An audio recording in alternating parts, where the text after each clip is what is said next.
This is Wallingford, Wallingford in Old English.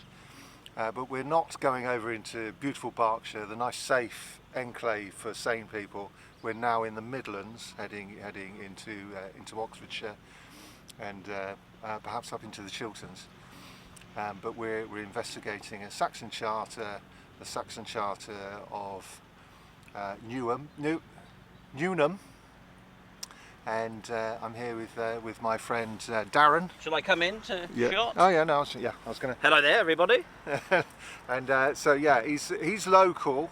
I'm nearly local. I'm a Berkshire boy, and we're going to try and learn a little bit more about this landscape, its archaeology, and its Dark Age history.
Now you're going to love this, aren't you, Tom? Because Wallingford, the name, comes from, I think Eckwell tells us, it is the ford of the Welsh. No, he's is he wrong? No, this is no. He's right, but the problem is, he says it's the ford of the followers of Walch.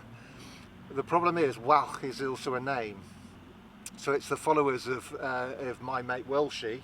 But Eckwell was quite confident, wasn't he, that it was the Welsh. It's the Welsh that you love.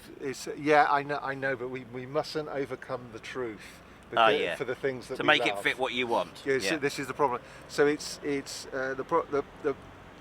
the problem is I want to. Walch means Welsh, but it's the why say the people of the Welsh? Why not just say Welshford? So that's the problem with it. So but it's not the walls. It's not the ford of the walls. It's not the ford of the Welsh. It's the ford of a guy. He's the followers of a guy called Welsh. Somebody who was called Welsh. Yes. Right. That's it. Yeah. It doesn't make sense, but it's the nearest thing to the truth. It makes more sense to you than it being the ford of the Welsh, of it being an enclave. No, of the Welsh. and Eckwell and the English Place Name Society as well. So that's the problem with it.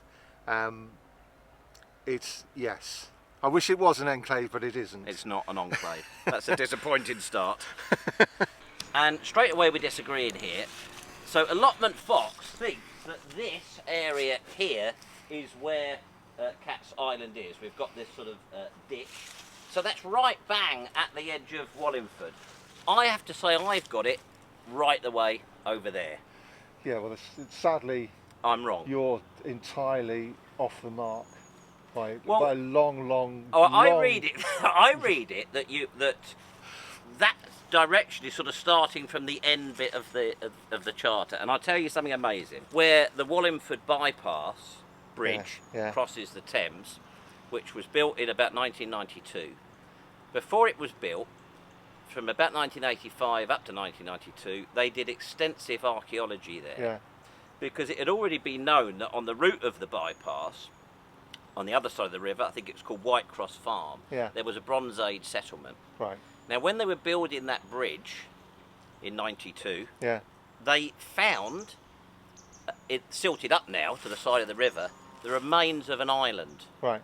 And that was covered in Bronze Age sort of votive offerings, all that sort of stuff. Oh, so you're going to say there's a heathen burials there as well? No, I'm not going to say the heathen burials are there. But the interesting thing is that they also found that the channel of that island... Were the baby cats mummified? There weren't any baby cats, unfortunately. I mean, I definitely would have won, wouldn't I, if there had been. If there had baby been cats. mummified cats there, I think. But I would whilst the concede. channel did get silted up at one point, towards the period that we're talking about, around the 10th century, it had opened up again, is what they found. Right. So at about the time our charter was written, the Bronze Age votive offering island was visible at that time. Right. Now, could that not be Cat's Island? It could. The reason I'm placing Cat's Island up here is because we have an island here, and it's at the point where I think the boundary goes inland, heads uphill, up towards the downs. Because of the way it links to the next bit. Yeah. So it tells you go up the Thames, go to Cat's Island. Don't carry along the Thames. Go to Cat's Island because that's Berkshire. There's a little bit of Berkshire, a little bit of Wallingford on this side of the river, and then follow. Then go off towards for the Newnham. But that would have been lovely, wouldn't it? If Cat's Island had been a Bronze Age votive offering island, but I'll have to concede that. No, maybe it's 1-0 to you.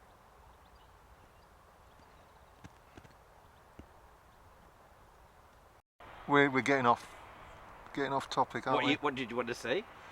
See if there's any water voles or anything like that.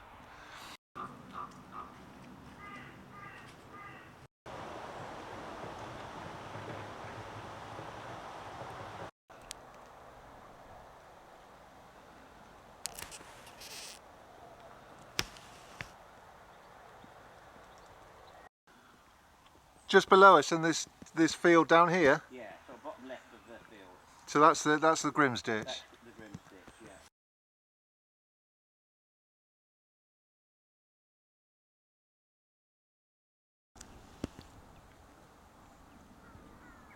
There. It is a nightmare when you go and film with someone else and then you realise you haven't filmed anything.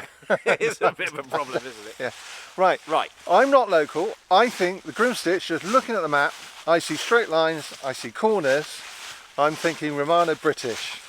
Okay, so I'm not local either. I did live here for 10 years. Right, that makes you local, yeah. So I'm sort of an honorary local.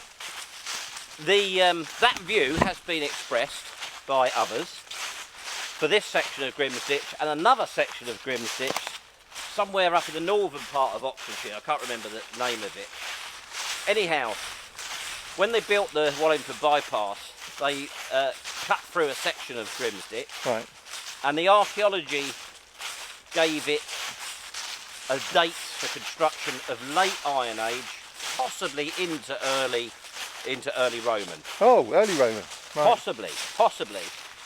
I think in a moment when you see it, I don't think it looks particularly Roman, but with that other example in somewhere where it was, they concluded that it wasn't Roman. Certainly not a Roman road. Is this it here? This is it. We are now stood at the top of it.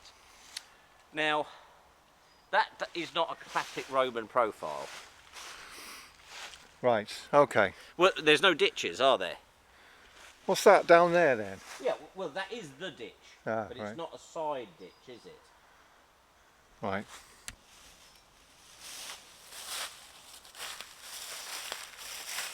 Where did we get to? If that's the Catavalorni up there, and this is the Atrobates over here, good Berkshire folk, may I mention that, the higher part's over there and the lower part's over here. So that means the dominant party or the ones that paid for it. Because if you're going to have a palisade, you're not going to have a palisade on the lowest part of a I'm not sure this was Atrobates territory, this side. Oh. I think that this is Catavaluni territory as well, but this is about controlling movement. That's my view on it. So they're massive cross dikes. They are massive cross dikes. I think that's right.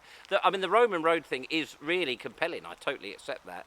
because of the straightness over such a huge distance, But running it's- across the continent. but it's a ditch. But it's a ditch. It's not a road, is it? You know, is this an agger with one huge ditch and not one the other side? It isn't, is it? No, no. So it dips over that. Yeah. it Yeah, does, yeah. There are bits further down where you can see the how it's piled quite high on that side. Yeah. So we're now going to have a discussion that we've just had on my channel. It's so confusing when you do these collabs. Is this your camera or mine? I think that's taken over? I think that's yours. You've I think that's yours. taken over my channel, right? Yeah. So we're debating about old ways now, aren't we? Yes. Yeah. Is this an old way or not?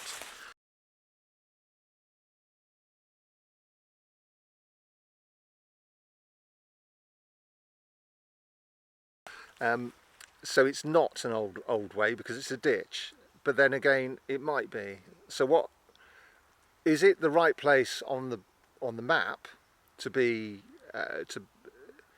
is it the right line on the map to be the Eldon way on the Saxon Charter? And it probably is for three reasons. One it is. You've just changed your mind, I think, haven't you? No. This is like half the argument. Is it in the right place? Well, then you got the second argument. Is it the way? So okay, the answer to the is it the way is no. It's not a way. No, it's not a way. But is it the? But you're saying the is right it the place? boundary? Yeah. So yeah. did the scribe write the wrong thing? It should he have said old ditch instead of ditch. old way? It could be as simple as that, couldn't it? That it's just a clumsy description. Because this does achieve everything else, doesn't it? And it was a parish boundary up until the 1800s at some stage. Yeah. Does anybody know? Please email us. But anyway. But the for being in the right place, there are very few boundary markers on the south boundary of this charter. So it doesn't need to tell you to go left and right to get down to the Thames. It just needs to go to the old ditch and then the seething beck. And so this goes for quite a long way, a very long way, in fact. So that is why we can say that's one of the reasons why we can say it's in the right place. It's also in the 1800s boundary for Newnham. So it is it is.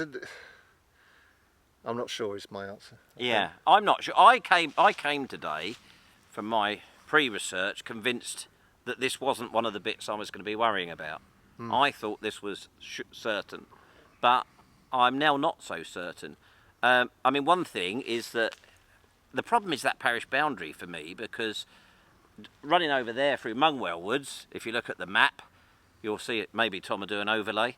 You'll see there is a parallel public footpath there, which it could be described as an old way, but to my knowledge, that's never been a parish boundary, so we end up back here. Yeah, that's your problem. So it's evidencing this stuff, but anyway, we've investigated it, and it's inconclusive. But it was worth having a look. Well,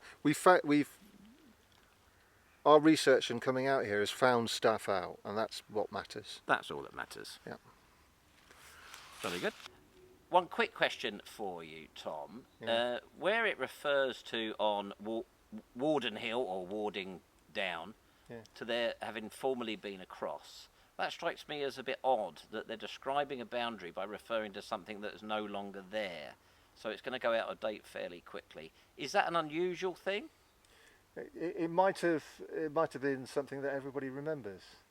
So what's the life expectancy of a charter? Yeah, but it's like my old dad used to say, where it used to be the fox down, turn right where it used to be the fox, or the old playing grounds down on Northbrook, stuff like that. So it's not expected to have a life for beyond a couple of generations in reality, is it? It just struck me as a really odd thing. Well, I guess so. Yeah. Yes. No. Yeah. You've posed an interesting question. Have you seen it before? Have you seen that in another charter? It hasn't struck me. I might have done, but you often get little details. Like, in fact, there's several places in this charter where it says more than just go to it says go to which is related to something else, and they don't want you to just go to the thing that's related to. It's just giving you extra information to find the thing that, and there's two of those in this charter. So so it is interesting. Yeah.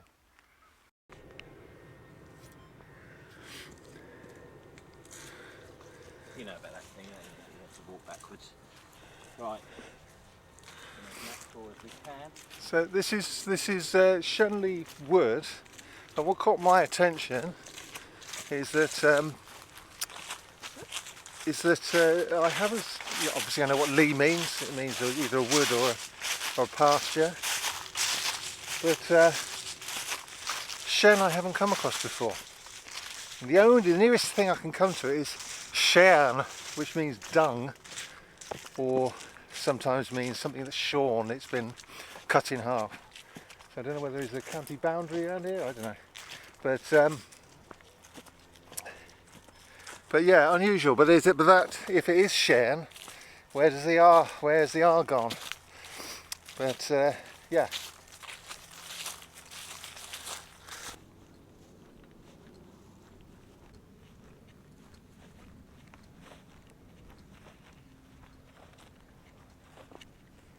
So we've got several really nice Anglo-Saxon boundary markers. Now we're not 100% sure exactly where they are.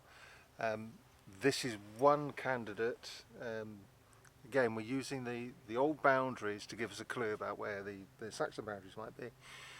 But what this is probably the Slad, a wooded valley, and it's stony bottom today, and it is it is quite a remarkable one. We've also got, but what I was looking for was the Haga. It says The old hedge outlaying, is that right? yeah. So Yep. it's the Crundale, which is a quarry.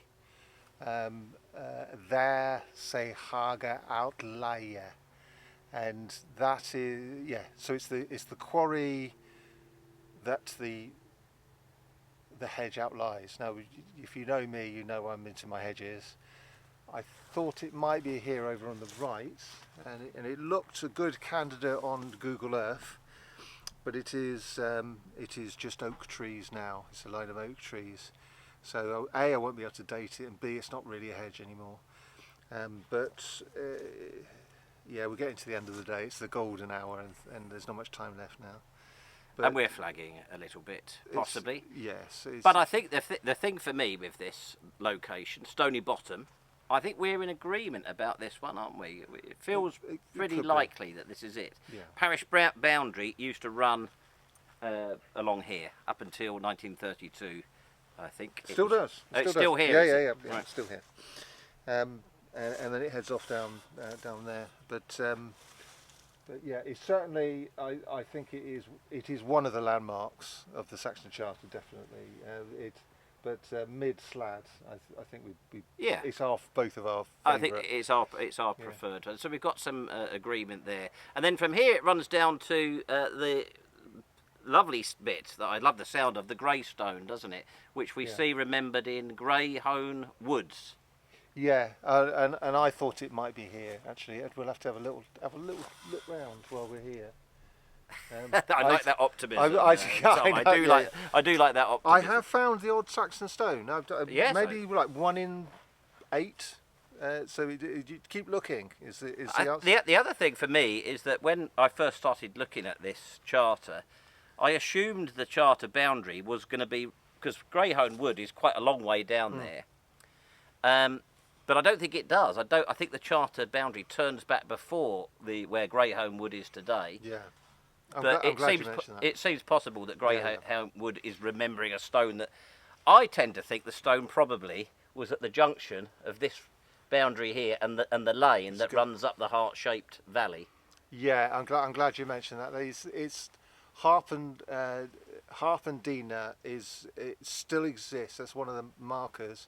Still exists in the village or town called Harpden, down by Henley. Now it's a long way away, but if you follow up, using your geography skills, you follow the Dean, the valley up the uphill, it comes up to a fork up here, and this is one of the forks, one of the fork tines. So that could be another candidate. I'm glad you brought this up of Harpdina. Because is that right, that it's a heart-shaped heart-shaped valley? Harp. Harp-shaped, not yeah, heart-shaped. no. Harp-shaped. But it might be because it's shaped. God knows. I don't know. Who knows? But it's. I mean, I have wondered that. That's before. a romantic description, isn't it? Yes. Harp-shaped. Yeah. There's other places that have harp in them, and Orpington there's a Roman road there, and in Berkshire that's but nobody can really tell you why they called it the harp, the Dean of the Harp. I'm pretty sure if we followed that, we had time to have a look at that lane.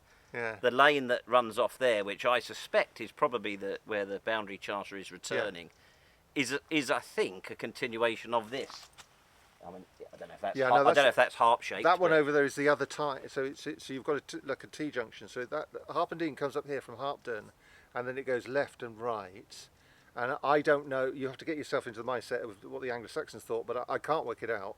I thought it might be this one here, going up that way, but the one you're talking about goes up that way, and that's just, if you think about it, that's just as likely. And actually, the people of Victoria County history think that is. Yeah, I've that other one is Harpendina, but I'm. So yeah, where those two meet is a likely candidate for the grey stone. This is great. As the day goes on, we're getting more agreement, aren't we? Yeah. But I've actually learned a really important lesson today. I am really driven to sort of find the answers and prove things. And Tom's encouraged me today to be more relaxed about that. And certainly, if you can't prove it, which we can't prove any of this, can we? We shouldn't be too categoric about it. Not today. Maybe another time we'll go and have a look. I mean, if you find a massive grey stone over there, we come back another time, see if we can find a massive grey stone, and that will clinch it, I think. But yeah. Okay, right. So the next question for Allotment Fox is another one from Phil Collinson, and it is: does he like the Smiths and Doctor Who? And he's said in brackets, I'm subscribed to him, so he best reply honestly or diplomatically. Oh, you can't have something that's both honest and diplomatic. No, it doesn't work, does it? That's a contradiction it's a contradiction in terms. Diplomacy is very rarely. Do you like either of them? The Smiths were like on the outside of my circle when I right. So yes, I'm a 70s boy. Yeah. Had his youth. You've had his in day, the 80s. yeah. No, in the 80s, you know. But you saw something in the Smiths. There was people liked the Smiths, the Damned, the Sisters of Mercy, all people like that, and I liked all of them, but some Smiths weren't my favourite. So I understood them. That was okay. I can see how they influenced like later sort of sort of Britpop. And Doctor Who? I think it's gone right up its own backside. Oh, definitely in the last few years. The classic Doctor Who, the Doctor Who we grew up with. Tom Baker is obviously the Doctor Who. There we go. I hope you're happy with that, Phil.